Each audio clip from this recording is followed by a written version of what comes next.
sanado badan ka hor waxaa nagu adkaatay ood garanaysaan in dhoobey la qabtaay inay 3 dagaaloo aad u adag lagu galay oo shabaabku ay u arkayeen inay ahayd saldhig dhaqaale istaraatiijiyadeed oo ay ku lahaayeen deegaankan oo ay ku xisaabtameen inay noqonayso meesha ugu dambaysa ee gacantooda ka baxaysa laakiin ilaahay fadligii bay ahayd taasi waxay xaqiiqowday markii ciidamadii yimid ay gacanta ku dhufteen oo ay ka saareen dagaal culus oo ay ku tala gashanaayeen haddii dhoble ay ka baxaan inay ku adkaanayso inta kale inay sii joogaan waxaan rajaynayaa iyadoo maanta ka fudud oo dareenku aan garan karayno siduu yahay inaan maanta diyaar u nahay innagoo dowladda innagoo u diyaarsan innagoo heli karayna wixii aan u baahan nahay ciidan iyo qalabkiisa ah inay maanta aada uga fududdahay sidii hore ee shalay aanu ku marray dhoobney ee aynu kaga baxnay ee aan kaga saaray shabaab taariikh dheer bay lahayd waddadii la qaaday iyo dagaaladii lagu galay intuba waxaan rajaynayaa inay maanta saldhiggeedu noqon doono mid haddana haddii shalay aan waddada midigta u qaadnay inaan bidix u qaadnay haddii la yidhaah waayo ciidamo ku filani dhinaca kale way ka soo socon doonaan ama ha noqoto degmada badhaadha inta ka dhiman ama ha noqoto jubbada dhexe iyo jubbada hoose bilowgooda oo jilib iyo jamaam ah waxaan is leeyahay ciidan nagaga filani maanta waddadaa wuu saaran yahay laakiin aaggan dhobley iyo ciidanka xarunta jooga afmadow oo aan ugu talagalay inay halkaasi noqoto meesha laga sii ambaqaado waxaan rajaynayaa in howlgalkaas ilaahay nagu najixin doono ciidankana aan aada ugu mahad celinayo diyaarsanaantooda diyaargarowgooda si ay heeganka u yihiin sida ay doonayaan inay mar walba waajibaadka qaran ee saaran ay u gutaan waxaa xaqiiqo ah cadowga aan la dagaalamaynaay waa manaxayaal soomaali ma aha islaam ma aha jinsiyaday leeyihiin lama yaqaano waxay u dagaalamayaan lama yaqaano waxay u socdaan lama yaqaano laakiin waxaan rajaynayaa haddii la helo cid iska celisa inay yihiin dadka ugu nugul waxay aada uga adag yihiin shacabka oo aada u gumaadaan oo ay gubaan oo ay xasuuqaan oo markaa aadan garanaynin waxay dadkaasi galabsadeen iyo sabab ay u yeelayaan sidaas oo kale laakiin shacabku wuu sugayaa waayo cidda uu ka sugayo gargaar waayo cidda uu doonayaa inuu culayskaa ka qaado waxay la tahay waan garanaynaa waa ciidanka soomaaliyeed maaha ciidan dibadda ka yimid maaha amisom ma aha ciidamo kale dhul waxa xoogayaal ku dagaalami kara dareenkiisa gudan kara waa dadka u dhashay weeye haddaan sugno oo nidhaahno bal aan sugno qolaa meelaweyn oga imanayse ma dhaqaaqi karna maxaan yeelaa waynu waayeynaa waxaan dadkeennu ku sii daynaynaa manaxayaal arxanlaawayaal danaystayaal alla cadaabayaal aad arkaysaan maanta dadkeenna waxay badeen iyo dalkeenna waxa ay badeen haddaan isku tashanno waxaa idiin muuqanaya shalay wixii ka dhacay baarsan guuni waad arkayseen waxay shalay dareemeen oo aan xusuusinaynaa haddii meydadkiinu ay gubteen oo meydadkiinu ay raq noqdeen ood cadaabanteen waxaad xusuusataan shacabkii soomaaliyeed ee soobe iyo meelaha kale aad ku gubayseen waxaad dhadhansiiseen aad shacabka u geysteen in idinkaana leedin dhadhansiinayo waana guul taariikhi ah waxaan is leeyahay shalay fulaynidu waa waxay baabuurtii xataa qaraxa ay ku wateen uga carareen baabuurkay ugu talagaleen waddada inay ku gooyeen waxaan u malaynayaa wiilashu intay galeen iyo xataa gudihiisa fiiriyeena waxaa loogu talagalay caagaga saaraa gaadhiga dhinacyadiisoo dhan bule waxaan xabaddu karin qaraxuna ka baxaynin bay ka dhigeen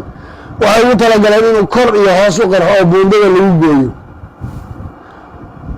qofku hadduuna fulay ahayn xaggee buu buundada u goynayaa waxaad garan karaysaan inaan laxajeclo iyo sii joogis iyo inay wax maamulaan iyo inay waxayaan midna inayna ku fakarayn markaad buundooyinka oo dhan iyo wixii waddanka macnihiisa ha o dhan aad burburiso maxay xukumayaan iyay haynayaan xaggee u joogaan markay macnawiyaadka waddanka o dhan ay burburinayaan waxaan is leeyahay waxay ahayd shalay cadaab ku filan aadna aan uga mahad celinayo ciidankii afartii habeennimo iyo ilaa intaa dagaalka kula jiray qaraxyadoodii ay noqotay inay bannaan ku wada qarxiyaan khasaaraha iyaguna aada u yaraa iyagana maanta baktigoodii oo gubtay oo madoobaaday iyo baabuurtii qaraxa ay ka carareen maanta in lagala kulmo taa waxaan u farayaa shabaab ha qaateen fariintaasi dal la gubaayo dal la gubaayo buu leeyahay shacabka muqdishoe maalin walba qaraxa lagu dexgubayahay waxaad ogaataan inuu jiro ciidan ka dambeeya walaalahooda oo idinkana idin gubi doono gacantoodana loo idinku cadaabi doono waan ka tacsiyeynaynaa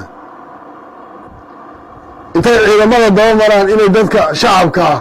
hoteelada ugu fuulaan iyo arrintii ay nairobi ka geysteen aad baan uga tacsiyeynaynaa waxay la mid tahay kuway soomaaliya ka geysanayaan oo kale waxay raadsadaan waa guri muraayadaah iyo dad shacaba dhexdiisa waxay iyagu isku tariyaani waa shacabka iyo meydka isku tariya waan uga tacsiyeynaynaa dowladda kenya waxa lagu maagaya lagu haystaana waxa weeyaan soomaalidaad gargaarteen ciidankiina howlgal ku jira waxaan u malaynayaa intaas inay iyadana geesinimo iyo kasii qaadayaan calooleyn iyo cadowga la dagaalamayaan oo shacabkooda uu garan karo inuuna ahayn mid cid gaara u jeeda inuu yahay mid dadka shacabkaa iyo masaakiinta la dagaalamaya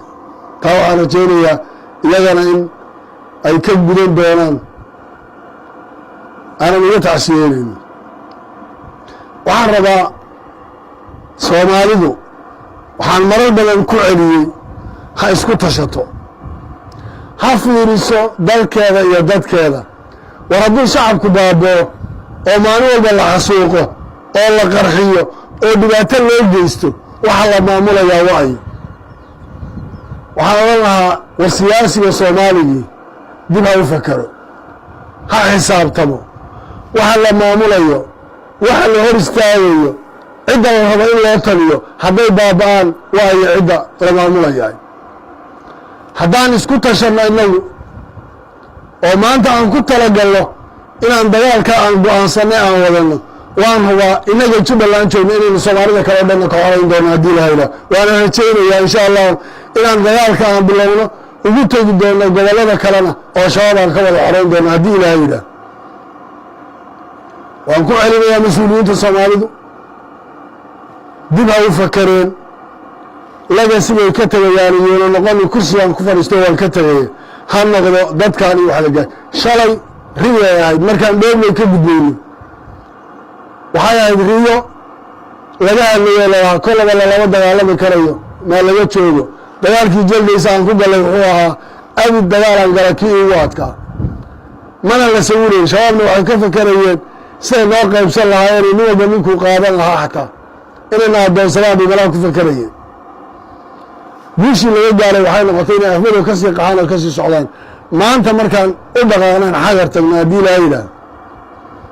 waxaan rajaynayaa inaanan dagaal adag ku geli doonin haddii laa yidhaah buundo la gooyo iyo waddo la daba wareegana macno nooma samaynayso diyaar ma u nahay inaan saldhig u noqonno oo bilow u noqonno soomaaliya cadowgaas shisheeyaha ee axmaqa inaan ka horayno diyaar ma u nahay waxay la tahay aan isku tashanno shalay baan ka tabar liidanay shalay baan ka awood yarayn maanta ilaahayna garabkeennu iyo maceennu yahay waxay hadda ka shaqaynaya waa inay qabaa'ilka isku diraan waa inay askarta dhexdeeda wax ka dhex shaqeeyaan waa inay reebel yaa lagu yaqaanay wax qaybiya xukun waagii dalka la gumaysan jiray yaa waxaa loolan jiray isticmaalku wuxuu yaqaanaa waxa la yidhaahdo divide and rule dadka meel baa loo kala taagaa qoys baa la isugu diraa waa la iska hor keenaa si xukunka uu ansaxo oo loo xukumo maanta shabaab reebel baa idin soo fiiriyey daaqsinkan ay daaqsintanaa tahay kan ha laga raro meeshan ha la raro intaasay tabartooda ku soo hadhayo buundooyin in la gooyo waa fulay haddaad aragta nin buundaha la gooyo iyo jidkan aan iska xidho iyo labada qof ha la isku dira ka shaqaynaya fulaynimaa u geynaysa waa fulayo qarax biciinsanaya oo waxay tabar bidayaan ay tahay waxbaa la qarxinaya waxaa la sameeyo waxay la tahay middaas maanta waynu ka weynaanay aan diyaar garayno waan soconaynaa haddii ilaaha yidhaahdo waxaana rajaynayaa dhulka iyo hooyooyinka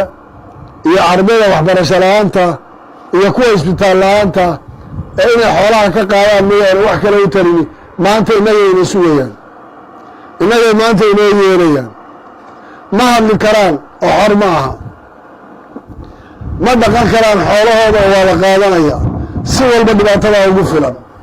aan diyaar garayno waxaan leeyahay soomaaliha isku tashato waxay dadku ku caawin karaan oo wax lagu tari karaa markaad adigu wax qabsanayso laakiin haddaad adigu meel fadhiisato oo adigu aada fadhido de waxa weeyaan